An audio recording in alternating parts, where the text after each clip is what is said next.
Hello student. तो जैसे कि दोस्तों हमने जो है 5 पार्ट कर लिए थे यूपीसीएल और पेट्रोल का जो आज 10 जनवरी को पेपर हुआ है उसका, ठीक है।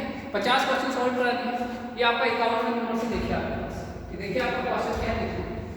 A current carrying coil placed in magnetic field experience a force. एक करंट कॉइल आपका फोर्स का एक्सपीरियंस करता है जब उसको मैग्नेट में दिस प्रिंसिपल अप्लाइज टू। ये कहां पर होता है ऐसा आपको पूछा गया है। देख क्या डीसी मोटर में, डीसी जनरेटर में, डायनेमो में या एसी जनरेटर। देखिए आपका जो डीसी आपका जनरेटर उससे छोटा वाला जो होता है स्मॉल जनरेटर को डायनेमो भी आप जो है कहते हैं, और एसी जनरेटर को आप अल्टरनेटर बोलते हैं। एसी जनरेटर को क्या बोलते हैं? अल्टरनेटर। तो ये सब तो एक ही बात है। तो देखिए जो आपका फोर्स आउटपुट है, फोर्स कहाँ पर आता है भाई? आउटपुट। आपने कहा कि देखिए फोर्स, आपने देखिए मोटर क्या होता है? इलेक्ट्रिकल इनपुट लेता है और बाहर देता है क्या आपका फोर्स, तो आपका मोटर हो गया। और जनरेटर क्या होता है? इनपुट आपका क्या मैकेनिकल लेता है यानी फोर्स लेता है और बाहर इलेक्ट्रिकल देता है यानी ईएमएफ देता है। तो करंट कैरिंग प्लेस में मैग्नेटिकल एक्सपीरियंस है फोर्स। आपको करंट कैरिंग कॉइल इनपुट क्या दिया आपने? करंट दिया आपको यानी इलेक्ट्रिकल दिया है, और आउटपुट क्या है आपका? मैकेनिकल फोर्स आ रहा है। तो ये किसका होता है आपके पास? मोटर या जनरेटर का? तो मोटर का होता है। तो ये भी जनरेटर, ये भी जनरेटर, ये भी जनरेटर। तो आंसर क्या हो गया इसका? मोटर हो गया। समझ आ गया? तो ये आपके पास क्लियर हो गया, ठीक है। तो ध्यान रखिएगा। तो इसका आंसर क्या है? डीसी मोटर इसका राइट आंसर हो गया है। अब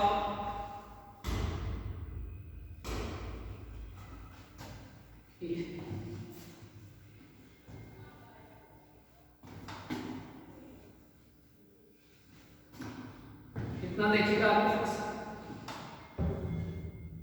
यहाँ पर एक the iron core of transformer, लोहे का एक कोर बनाया ट्रांसफार्मर को रिप्लेस बाय एयर, एयर से हटा दोगे तो आपके कॉपर लॉस क्या होगा इन अ ट्रांसफार्मर विल बी।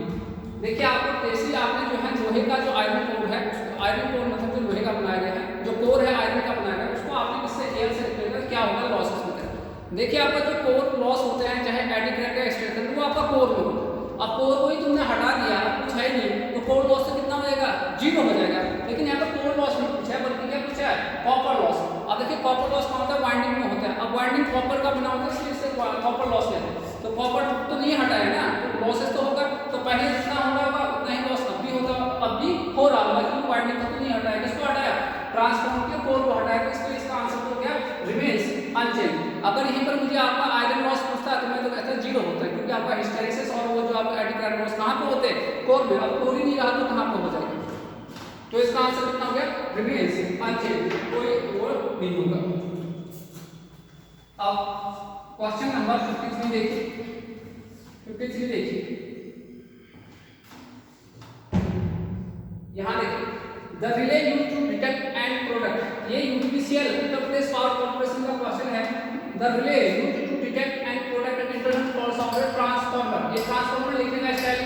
तो आपका कौन सा ऐसा रिले है जो ट्रांसफार्मर के सभी प्रकार के रिले को डिटेक्ट करता है? प्रोडक्ट भाई ये आपका जो रिले होता है उसे कहते हैं बुकॉल रिले। कौन सा रिले होता है? बुकॉल रिले, जो सभी प्रकार के इंटरनल फॉल्ट्स को क्या करता है? डिटेक्ट, पहचानता भी और उनको प्रोटेक्ट करता है। तो वो आंसर होता है बुकॉल रिले। ये question UPCL Uttar Pradesh power corporation limited में भी आया हुआ है, बहुत बार आ गया है, ठीक है। ध्यान रखिए।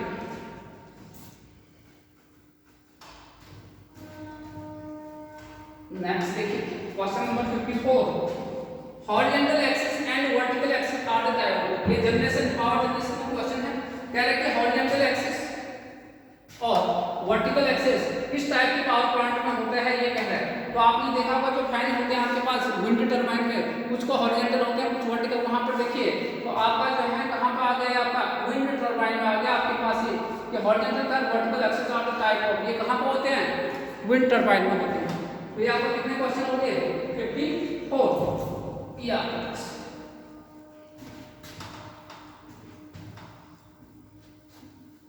अब आइए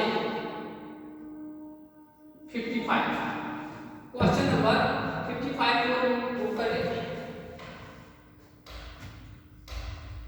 ट्रांसफार्मर एक्शन रिक्वायर्स, एक है constant magnetic flux B increasing magnetic flux,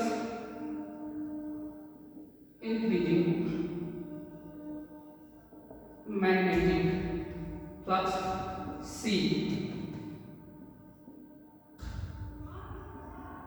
alternating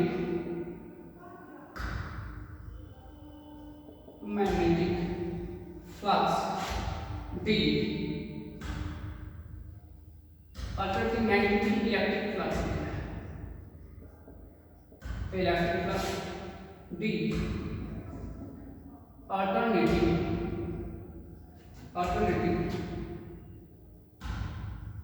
magnetic flux. ये कैसे? तो देखिए ट्रांसफॉर्मर का एक्शन क्या चाहिए होगा। आपको कहा था पहले के क्वेश्चन में कहा था कि ट्रांसफॉर्मर में जो इंड्यूस्ड ईएमएफ होता है वो स्टैटिक ईएमएफ होता है। स्टैटिक ईएमएफ E बराबर n d∅dt इसके एक प्रोपोर्शनल होता है। अब बताओ आपको ईएमएफ इंड्यूस करना है तो जो फ्लक्स है वो फ्लक्स डीसी होना चाहिए या एसी? क्लास में कितने बार करा दिया आपके पास, अगर डीसी होगा तो इसका डिफरेंशिएशन कितना होगा? 0। तो आपका कोई भी आपका जो है इंड्यूस्ड ईएमएफ नहीं होगा तो डीसी तो नहीं हो सकता। एसी होगा तब इसका डिफरेंशिएशन 0 नहीं होगा।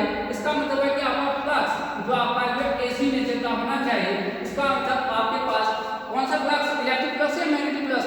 हम मशीन को मैग्नेटिक फ्लक्स के रूप में मैग्नेटिक फ्लक्स के प्रेजेंस में काम करवाते हैं तो इसका मतलब ये आंसर है मैग्नेटिक अल्टरनेटिव मैग्नेटिक फ्लक्स। अगर डीसी होगा तो 0 हो जाएगा तो इंड्यूस्ड ईएमएफ कितना आएगा? 0 आ जाएगा। तो आपके पास कोई काम का नहीं है। ये answer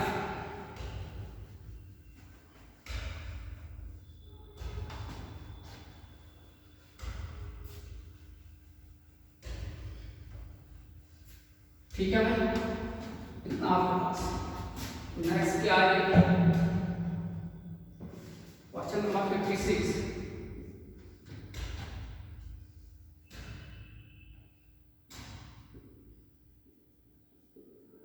induction motor runs at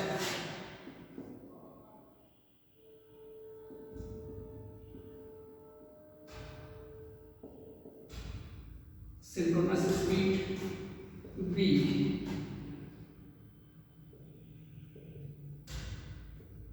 high speed c, asynchronous speed d, low speed। कहां पर रन करता है? इंडक्शन मोटर कौन से स्पीड पर रन करता है ये पूछ रहा है आपके पास, बताइए। देखिए ये होता है ns synchronous speed. Synchronous speed पर जो रन करता है उसे बोलते हैं सिंक्रोनस मशीन। इसे बोलते हैं जो इस स्पीड पर रन करता है उसे सिंक्रोनस मशीन। और इससे कम स्पीड पर या आपको कहे कि इस स्पीड पर जो रन नहीं करता है उसे बोलते हैं इंडक्शन मशीन। इसलिए इंडक्शन मशीन को असिंक्रोनस मशीन भी कहा जाता है। असिंक्रोनस मशीन भी कहा जाता है। तो ये असिंक्रोनस स्पीड पर क्या करेगा? मूव करेगा, क्या घूमेगा आपके पास इंडक्शन मशीन। इसलिए इंडक्शन मशीन का नाम ही है असिंक्रोनस मशीन। इंडक्शन मशीन का नाम क्या है? नोट करके इंडक्शन मशीन को asynchronous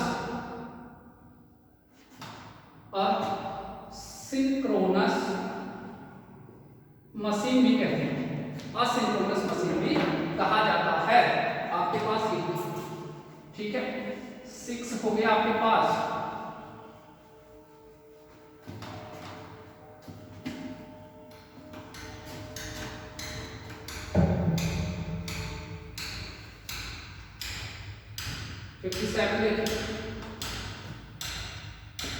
CRO is used to measure a voltage B, frequency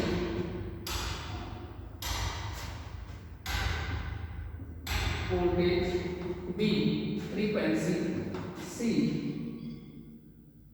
phase D और कैथोड रे ऑसिलोस्कोप। इसका यूज कहां करते हैं? करें वोल्टेज मेजरमेंट के लिए, फ्रीक्वेंसी मेजर या फेज और। देखिए आपके पास वर्साटाइल पैटर्न से आपने क्या फ्रीक्वेंसी और काम हो गया सभी, इसका आंसर क्या हो गया, सभी आंसर इसके सही होंगे। तो 57 का आंसर आ गया आपका डी आंसर इसका सही है। कौन सा आंसर सही है, डी। 57 का डी आ। नेक्स्ट देखिए 58 question, material used in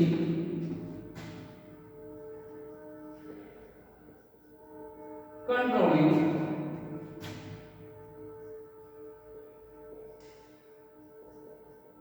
chain reaction in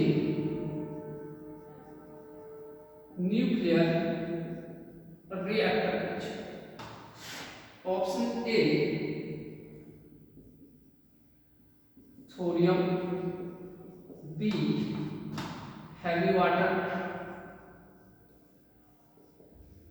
C boron, D और डी आपका एक और ऑप्शन दिया है बेरिलियम, ये ऑप्शन दिया है। तो देखिए कह रहे हैं कि material used in controlling chain reaction in nuclear reactor. Last time ये जो आपका यूपीसीएल पेट्रोल का एग्जाम हुआ था, ऐसा ही क्वेश्चन आपको आया था लास्ट बार, मैंने तो क्वेश्चन सॉल्व करा रखा है लास्ट बार, आप देख सकते हैं यूनिवर्सिटी में जाकर। तो देखिए material used in controlling chain reactor in nuclear reactor, thorium होता है, हैवी वाटर होता है, बोरॉन होता है या बेरिलियम होता है। तो चेन रिएक्शन को कंट्रोल करने वाला होता है बोरॉन होता है। क्या होता है, बोरॉन का यूज किया जाता है। किसका, बोरॉन का यूज करते हैं आप। तो आपके पास का आंसर क्या हो गया, सी। सी आंसर इसका सही है।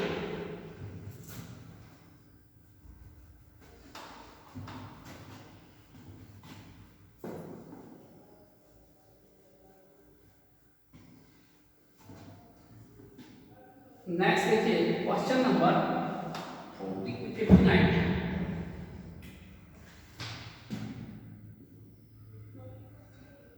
PNMC instrument is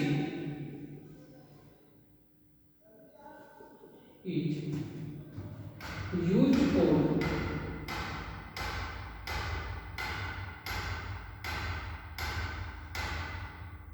measurement of, used for measurement of, measurement of की मेजरमेंट इन, इसमें यूज करते हैं एसी सर्किट ओनली, ये कहते हैं। बी ऑप्शन देखिए इसका DC circuit only, C option both, D option not.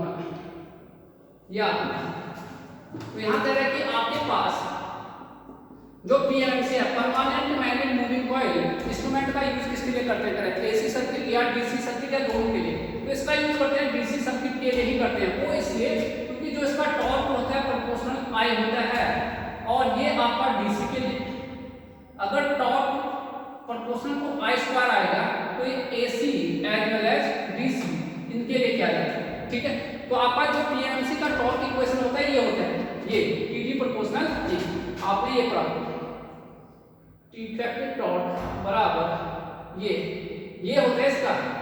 ठीक है, पीएमसी तो ये देख भी लो आपका टीडी प्रोपोर्शनल आई, इसलिए आपका ये जो यूज करेंगे डीसी सर्किट के लिए ही करते हैं। ठीक, अगर ये एसी के लोगे तो नेट टॉर्क आपका जीरो हो जाएगा, जितना पॉजिटिव हाफ होगा उतना ही नेगेटिव हाफ होगा, नेट जीरो आ जाएगा आपके पास, इसलिए आपके पास नहीं किया जाता है। तो इतना आपको क्लियर होना चाहिए। तो क्या आंसर हो गया, डीसी सर्किट होंगे। नेक्स्ट देखिए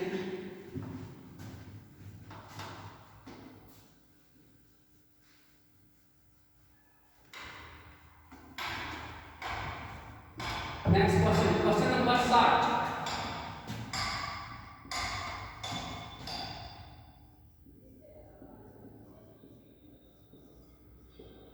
which type of insulator used in 132 kV transmission